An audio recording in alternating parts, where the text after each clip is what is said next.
ذہن میں رکھیے گا.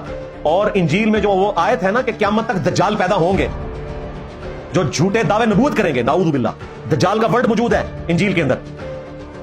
ان کے ذرا مناظرے اٹھا کے دیکھیں, وہ ٹاپ آف دا لسٹ رسول اللہ کا نام لیتے ہیں. وہ کہتے ہیں ہمارے تو حضرت عیسیٰ پہلے ہی بتا کے گئے تھے. ایک تو بڑا دجال آنا نا کانا, اس کو چھوڑ دیں. وہ کہتے ہیں حضرت عیسیٰ نے کہا تھا میرے بعد کئی ایک جھوٹے دعوے نبوت کرنے والے پیدا ہوں گے.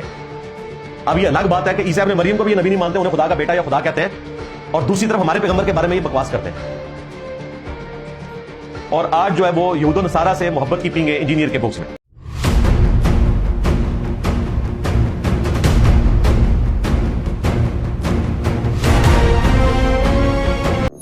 بسم اللہ الرحمن الرحیم. السلام علیکم. کل رات مذہبی اسکالر مرزا محمد علی انجینئر کو ان کی رہائش گاہ سے گرفتار کر لیا گیا اور ان کی اکیڈمی کو سیل کر دیا گیا. پولیس کا یہ کہنا ہے کہ ان کو 3 MPO کے تحت گرفتار کیا گیا. یہ 3 MPO ہوتا کیا ہے؟ 3 MPO ہوتا ہے مینٹیننس آف پبلک آرڈر. یہ آرڈیننس ہے 1960 کے سیکشن 3. اس کے تحت کوئی بھی علاقے کا ڈپٹی کمشنر یا صوبائی حکومت کسی بھی شخص کو نظر بند کر سکتی. یہ اقدام اس وقت اٹھایا جاتا ہے جب حکومت کو یہ لگے یا ریاست اور عوام کے خلاف کوئی ایکٹیویٹی ہے. اگر کسی شخص کو ایسا لگے کہ اس کے خلاف 3 MPO ناجائز ہے تو اسے ہائی کورٹ میں ریٹ پٹیشن دائر کر سکتا ہے. اس سے پہلے بھی پاکستان کی ہسٹری میں کئی لوگوں پہ 3 MPO کے تحت گرفتاریاں ہوئی. ڈپٹی کمشنر ایسے فرد کو جیل میں بھی رکھ سکتا ہے یا کسی مخصوص مقام پر بھی نظر بند کر سکتا ہے. اس سے پہلے 1975 میں بھٹو نے NAP جماعت کے رہنما جیسے عبدالولی خان اور اس کے ساتھیوں کو بھی MPO 3 کے تحت نظر بند کیا تھا. نومبر 2018 میں تحریک لبیک پاکستان TLP کے 156 افراد کو 30 دن حراست میں رکھا گیا. مئی 2023 کے فسادات میں PTI کے متعدد کارکن جیسے شہریار آفریدی اور شندانہ گلزار کو بھی MPO 3 کے تحت گرفتار کیا. حضرت علی کرم اللہ وجہہ کا قول ہے کہ کبھی بھی جاہل آدمی سے مذہب کی گفتگو مت کرو ورنہ وہ آپ کی جان کا دشمن ہو جائے.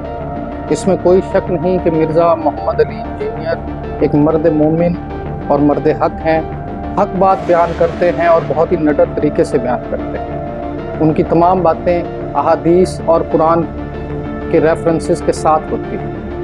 لیکن اس بات میں بھی کوئی شک نہیں کہ انجینئر صاحب کا انداز بیان جو ہے وہ پرووکنگ ضرور ہوتا ہے.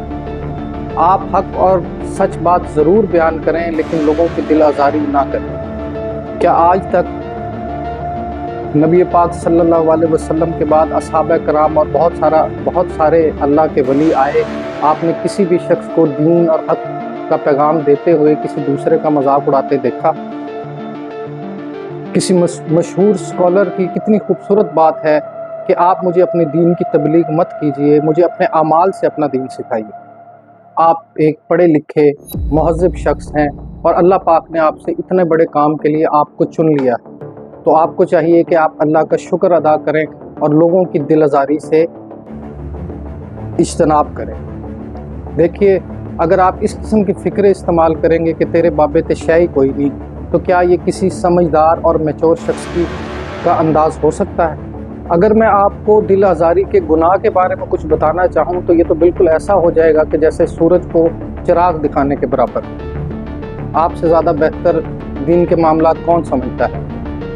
مولانا اسحاق مدنی کے بعد اللہ پاک ان کی مغفرت فرمائے, آپ وہ دوسرے شخص ہیں جنہوں نے دین کو اتنی خوبصورتی سے اور سچائی سے بیان کرنا شروع کیا.